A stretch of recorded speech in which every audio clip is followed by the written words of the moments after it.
Hello বন্ধুরা, তোমরা সবাই কেমন আছো? আশা করি ভালো আছো, আমিও ভালো আছি। দেখছো সকাল সকাল উঠে কিছু কাজ কমপ্লিট করেছি। ঘর তো পরিষ্কার করা হয়নি, ঘরটা ঝাঁটিয়ে নিচ্ছি। ঘরটা ঝাঁটিয়ে পরিষ্কার করে নিলাম। তার আগে উঠে স্নান টান হয়ে গেছে, খাবার দাবার করে তাকে খাইয়ে মানাকে ঘুম পাড়িয়ে মিষ্টিকে ঘুম পাড়িয়ে দিয়েছি। ও ঘুমাচ্ছে, সেই সময় পেয়েছি আমি, তাই দুপুরের খাবারটা রান্না করে ফেললাম।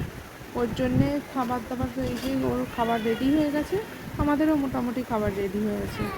এই দেখছো উঠে পড়েছে, উঠে পড়ে বসে আছে। ওকে মশারির ভেতরেই ঘুম পাড়ি, কারণ এখানে প্রচণ্ড মশা।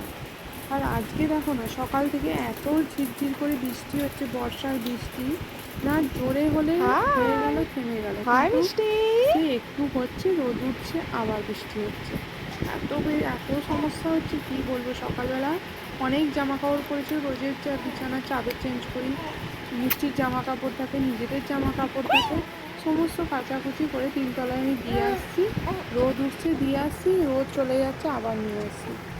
এই করতে করতে টাইমটা অনেকটা চলে গেছে।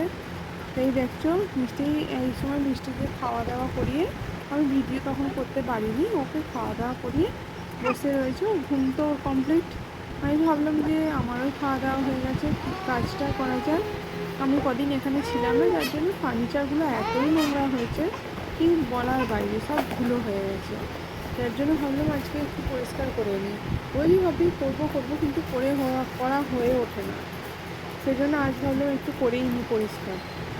সেই জন্য দেখতে পাচ্ছ সমস্ত ফার্নিচার আমি সপ্তাহে 2 দিন 3 দিন ফার্নিচার মুছি, পরিষ্কার করি।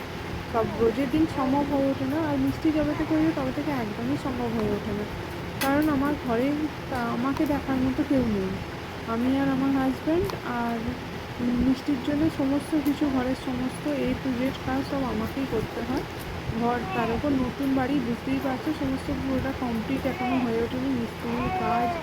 তারপর সকাল থেকে উঠে জামা কাপড়ের কাচা ধোয়া, বাসন ধোয়া, জামা কাপড় ছাদে মেলে আসা, খাওয়া দাওয়া সমস্ত কিছু করা, খাবার দাবার করা, মিষ্টিকে টাইমে টাইমে, বুঝতে তোমরা সব জানো তো, ছোটো বাচ্চাকে তাকে টাইমে খাবার দিতে হবে, 2 ঘন্টা ছাড়া কি 1 ঘন্টা ছাড়া, যেরকম টাইমে আর 8 ঘন্টা ছাড়া জল, এরকমভাবে চলছে।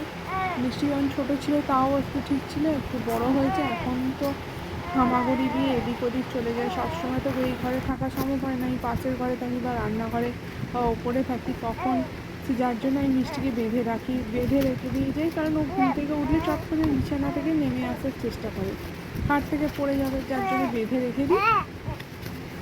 জানি ওর কষ্ট হয়, কিন্তু কিছু করার নেই, কী করবো। আর এই দেখতে পাচ্ছ ঘরদোর পরিষ্কার নিচ্ছে। আর চাদর চেঞ্জ করলে সারা দিনে 2-3 বার আমাকে চাদর চেঞ্জ করতেই হয়। তার কারণ ছোটো বাচ্চা ঘরে থাকলে যা হয়, এটা ধরে টানাটানি, ওটা ধরে টানাটানি। তারপর মিষ্টি এক জায়গায় বসার মেয়ে নয়, সেজন্য আমি ওয়ালফ্লাওয়ার পেতে তারপর চাদর বিছিয়ে দিই, এক্সট্রা আলাদা চাদর বা কাপড় বিছিয়ে দিই। কারণ ওটা বিছিয়ে রাখলে তাহলে মেন চাদরটা ভিজলো না, গদিটা ভিজলো না, এটাতে সুবিধা হয় আর কি। সেজন্য বিছিয়ে দিই সবসময়। দেখতে পাচ্ছি সমস্ত কিছু ভিজিয়ে অবশ্য ফেলেছে আর কি। 2-3 বার হয়ে গেছে ভিজিয়ে, এবার চেঞ্জ করে দেবো আর কি, চেঞ্জ করে দেবো। এই দেখতে পাচ্ছ গুড্ডিটাকে নিয়ে এসেছে মেলা থেকে, রথের মেলা থেকে, তোমাদের তো আগেই বলেছি। গুড্ডিটাকে রথের মেলা থেকে নিয়ে এসেছে, নিয়ে তাকে ঘরে রেখে দিয়েছে, ওর ওটাই চাই। আর একটি লজেন্সের কৌটা হয়েছে, ওই লজেন্সের কৌটাটা খুলে ওকে দিতে হবে, ওর লজেন্সগুলো ছড়াবে। আর আমি সারা দিনে যে কতবার লজেন্স গোছাই আর কতবার ও যে ছড়ায় তার কোনো ঠিক ঠিকানা থাকে না। কিন্তু কী করবো, ছোটো বাচ্চা, ওর কিছু করার নেই, ওটা করবেই, ওকে বলে কোনো লাভ নেই। বললেই চিৎকার চেঁচামেচি করবে, তার চেয়ে যা করছে ও ঘুমিয়ে পড়লে আমি গুছিয়ে তুলে রেখে দেবো। সেই তাহলে আমি ঘরের এদিক ওদিক গুছিয়ে নিয়ে এই কাজ করতে করতে খুব অনেকটাই সন্ধে বিকাল হয়ে গেছিলো, খুবই দেরি হয়ে গেছিলো। আর যে এবার পরিষ্কার পরিচ্ছন্ন করতে করতে তারপর মিস্ত্রির কাজ ছিল, মিস্ত্রি লেগেছিলো, তোমাদের দাদা ছিল না বাড়িতে, যার জন্য আরও বেশি কাজের প্রেশার এসে গেছিলো। মিস্ত্রিরা বাড়ি চলে গেছে, তখন আমি একটু ফ্রি হতে তখন কথা বলছি আবার, দিয়ে তোমাদের সাথে কথা বলা শুরু করেছি। দেখতে পাচ্ছ একটু পরিষ্কার করে কাপড়টা ফেলে দিয়েছি, চাদর বিছিয়ে দিচ্ছি। চাদরও বেশিক্ষণ নয়, এদিক ওদিক সেদিক, লাস্টে উনি বিছানাতেই বিক্রি করে। সেটা দেখো লজেন্সের ফটোটা নিয়ে নিয়েছি বলে কান্নাকাটি শুরু করেছে। এই যে লজের চুল এদিকে ওদিক ছুটছে। ওই একটি জামা আছে, জামাটি আমার সাথে ছবি তোলার সময় ছবি তুলেছে, সেই জামাটা ভিজে এসে ধুয়ে দিয়েছি, সেটাকে কিছুতেই এদিক ওদিক মেলতে দেবে না। যেখানে মিলছে সেখান থেকে টেনে টেনে নিয়ে চলে আসছে, নাহলে চিৎকার চেঁচামেচি করছে। ছুঁড়ে ছুঁড়ে লজেন্স ছুঁড়ে কেমন খেলছে। আসলে এখন ঘরের জিনিসপত্র রাখার খুবই অসুবিধে, যার জন্য এখানে ওখানে জিনিসপত্র এদিক ওদিক রাখা আছে। পুরোটা কমপ্লিট হলে তবেই গুছিয়ে রাখা হবে, কিন্তু এখন তো পুরোটা কমপ্লিট হয়নি, যার জন্য যেখানে পারলাম সেখানে রেখে দিলাম, কিছু করার নেই।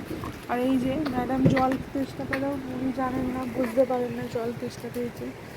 ওই যে জল তেষ্টা পেয়েছে, আমি জলের জন্য একটু অল্প করে আধ ঘন্টা ছাড়া ছাড়া জলটা খাইয়ে দিই।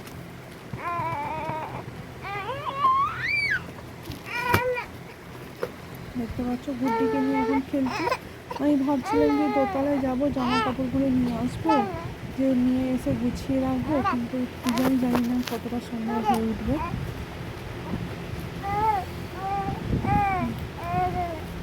কতটা সময় হবে বুঝতে পারছি না। এই যে নিয়ে খেলছে, গুড্ডিকে নিয়ে খেলছে। হ্যাঁ হ্যাঁ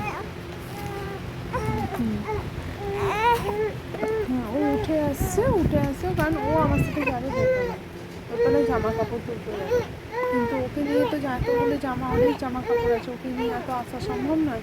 তার জন্য আমি ভাবছিলাম যে ও যদি এখানে একটু বসতো তাহলে খুব সুবিধা হতো, কিন্তু না, ও দড়ি খুলে উঠে পড়েছে, আমার সঙ্গে যাবে জামা কাপড়। এই দেখতে পাচ্ছ রেডি হয়ে গেছে, জামা কাপড় আনতে যাবে।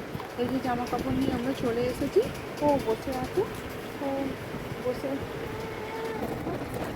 বসে ও করছে। দেখো, ওকে কিছু জিনিস দিতে হবে যেটা নিয়ে ও খেলবে। ওই যে খেলতে শুরু করে দিয়েছে। হ্যাঁ, এই যে কাঁদছে, কাঁদতে খেলছে। আর কিছু না। এবার আমি সমস্ত কিছু পাট করে গুছিয়ে তুলে রাখবো। গুছিয়ে তুলে রাখার পর এবার ছোটো খাটটা পরিষ্কার খুব একটা করা হয়ে ওঠে না, কারণ ওতে জামা কাপড় রেখে দিই। এই যে ভাবলাম সব কিছু যখন পরিষ্কার করছে ওটাও পরিষ্কার করে দিই, এই জন্য ছোটো খাটটাও পরিষ্কার করে দিলাম। পরিষ্কার দেখতে পাচ্ছ সমস্ত কিছু রেডি হয়ে গেছে, পরিষ্কার হয়েছে, বিকালও হয়ে গেছে, তো সন্ধ্যে টাইম হয়ে